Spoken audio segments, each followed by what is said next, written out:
Today, we are talking 10 holiday hacks that you probably haven't heard of to get you through the holidays, feeling well, vibrant.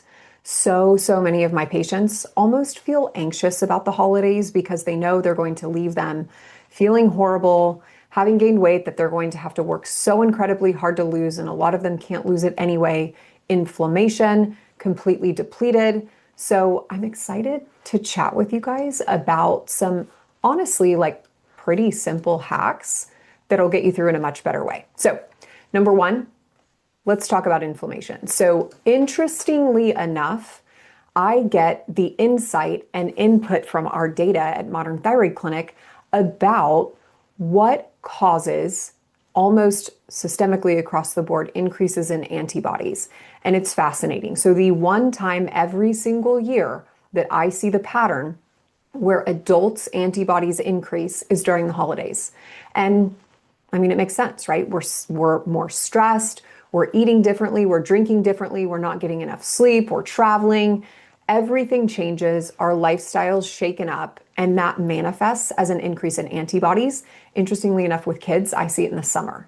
And same reasons, right? So let's start by finding ways to target inflammation.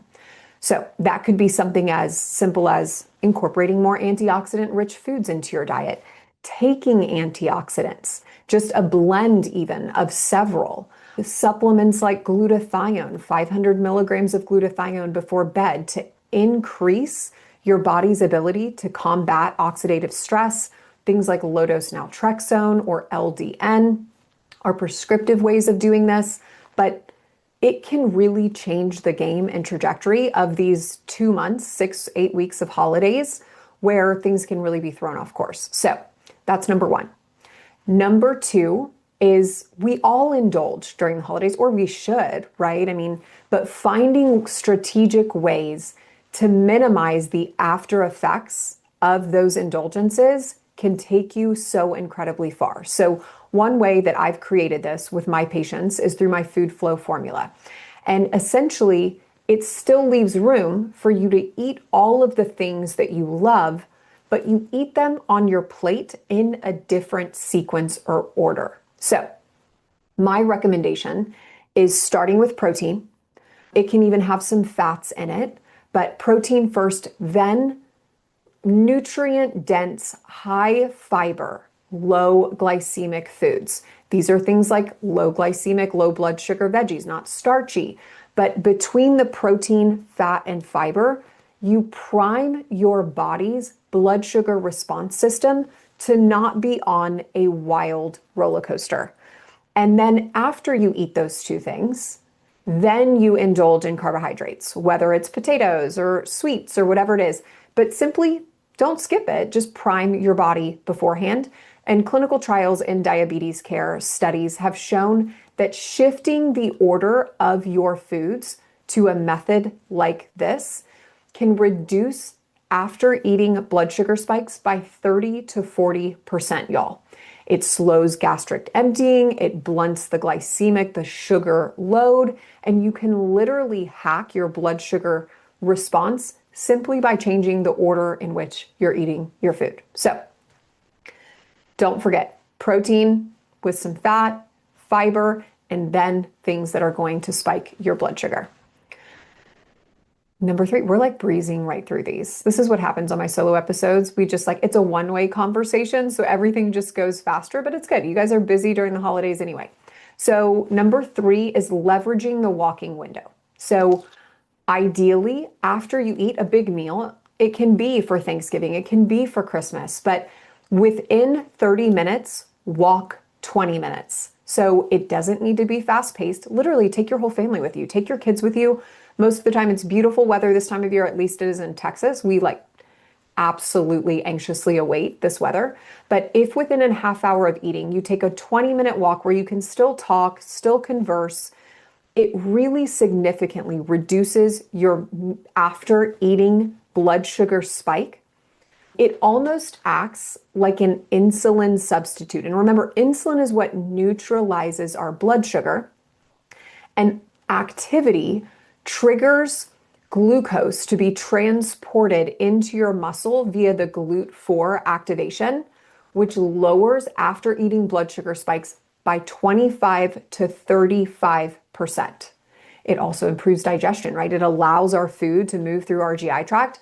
So just think, if you already did food flow formula, you ordered your food in terms of the sequence that you're eating, and then you walked after for 20 minutes, in total, you would reduce your blood sugar spike by 55 to 75%. And I have to tell you guys, hypothyroid people, y'all, this is a big problem for us. Insulin sensitivity, leptin sensitivity, we lose that so early. We become insulin resistant, leptin resistant, and that puts us into fat storage mode. Which is why, we can eat badly between Christmas and New Year's and gain 8 pounds. Meanwhile, everyone else can eat badly from Thanksgiving to New Year's and gain 2.5, right? Like, we are primed for fat storage. So finding ways to maintain insulin sensitivity, to reduce our risk for leptin and insulin resistance is huge.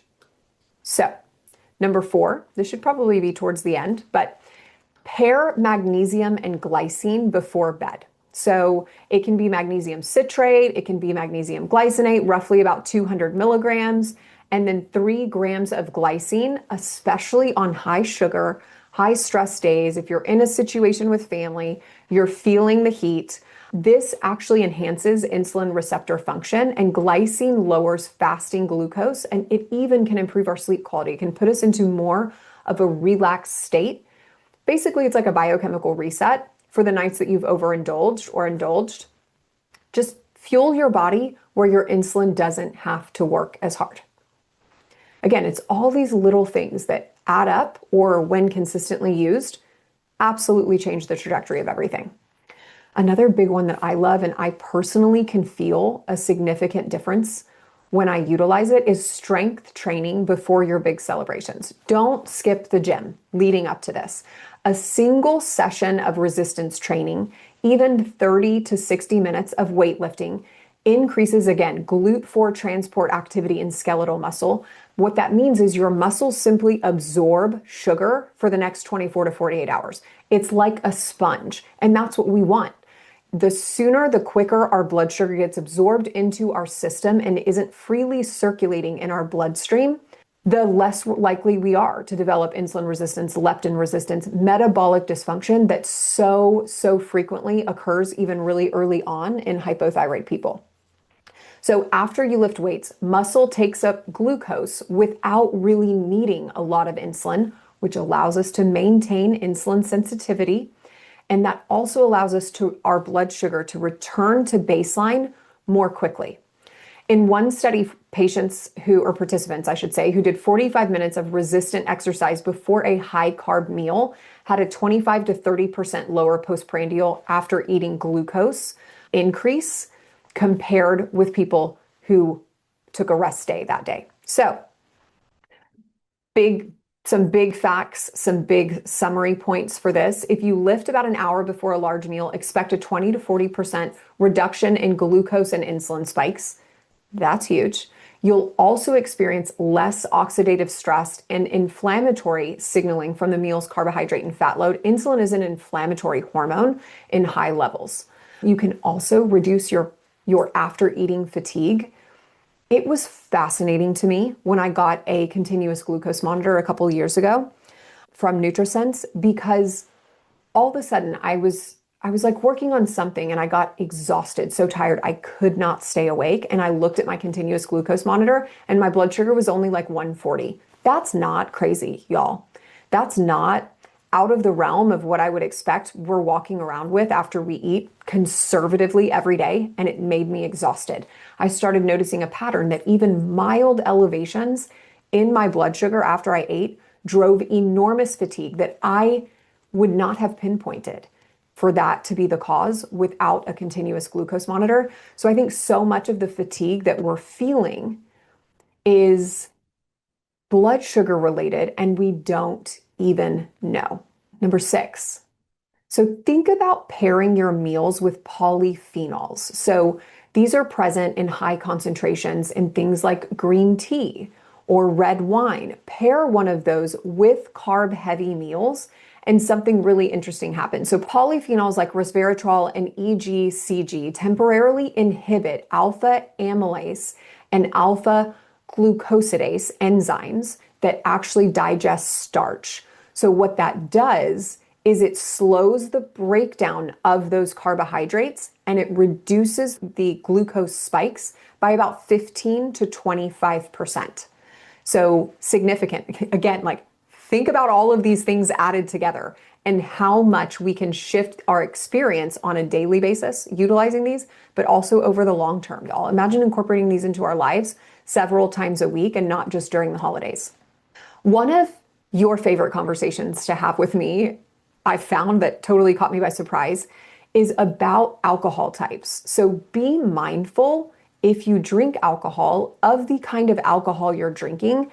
And I really build out this concept and recommendations from my own experience. So I struggle feeling horrible with the smallest amount of alcohol. But over the last 15 years or so, I've learned a lot. I've been able to navigate all of this in a pretty successful way where I can still indulge in alcoholic drinks on occasion, especially at holidays and parties and gatherings and things. So here are some of my tips. You know, sadly in America, a lot of our wine that we are conditioned to drink and most commonly drink is incredibly, incredibly polluted with toxins, with high amounts of pesticides, fungicides. Just, it will make you feel horrible. So if I could say one recommendation right out of the gate, it would be to not drink wine from California. Not organic, not anything. There was a study done several years ago on organic wines in California. 100% of them had pesticides in them. Even the fact that, you know, the vineyard across the street is using pesticides, the wind is blowing it, you know, it's being carried over, it's getting into the groundwater and transferring. So I recommend completely staying away from California wine. And y'all, I'm so neurotic about it. I will literally go to Napa for vacation and I will not have a glass of wine the entire time I'm there, because I'm sure many of you also have this experience. I can get through a quarter of a glass of wine and I'm already hungover from the poor quality of the product long before I ever even have even the slightest bit of a semblance of a buzz. So be very mindful. I'm extraordinarily particular about specifically the wine that I drink. So I drink red wine and white wine from the Piedmont region in Italy. So some of my favorite names of those, high end is called Barolo from Piedmont.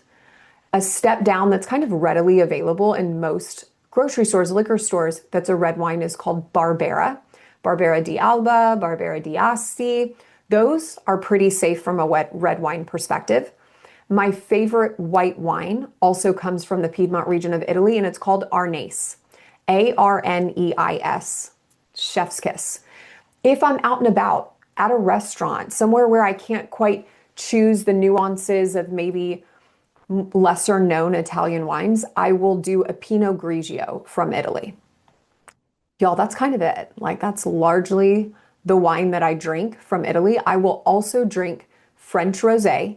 The lighter in color, the better, even if it's a little bit orange. It tends to make me feel less poorly. So hopefully that gives you a little bit of support in that regard. And then as far as harder alcohols go, and again, just fast forward this if you don't drink alcohol, but harder alcohols, the only alcohol that I will drink is tequila, a Blanco tequila. I don't want it sitting, aging in a whiskey barrel for years and years and years. So Blanco tequila, there is a app that you can use to determine how clean tequila is, how many additives, how many flavors, how much of this extra crap do they put in it. And it's called Tequila Matchmaker. I even think it's free. I also think it's online. So you can go to the liquor store, find Blanco tequilas, and look them up on Tequila Matchmaker and see in fact how clean they are. When I use tequila to make drinks, I use it with as little sugar as possible or no sugar. Things like lime, things like Topo Chico, maybe with a splash of orange. The less sugar you have, the less likelihood of you poorly reacting to alcohol. So a couple little tips for those of you who like to enjoy a cocktail now and then. Number 8, stop eating 3 hours before bed. Studies show eating dinner at 10 p.m. versus 6 p.m. leads to an increase in after eating blood sugar spikes by 20 to 30% and reduced fat oxidation overnight, which means your body is basically going into metabolic shutdown while you're asleep and you're going to move into a fat storage state. But there's some other implications too. So your growth hormone is incredibly powerful. It generally surges the first 2 hours that we're asleep, 1 to 2 hours into our deep sleep. But we only get growth hormone released if our insulin is low, if our body knows we're in a state of safety, we're not overworking everything still. So if you're eating right before bed, you're not secreting growth hormone to allow your body to heal, clean up all these other things, just really be in a health-based state. Eating close to bedtime actually reduces growth hormone secretion by up to 70%. 70%, y'all. High insulin while you're asleep also increases core body temperature, making it harder to fall asleep, making it harder to stay asleep. And you'll even see improved sleep data on your Oura Ring, etc., if you don't eat close to bed. In a randomized controlled trial in Endocrine Reviews in 2022, subjects who stopped eating equal to or over 3 hours before bed had significantly lower fasting glucose levels and improved insulin sensitivity the next morning, even if the calorie intake was identical, okay?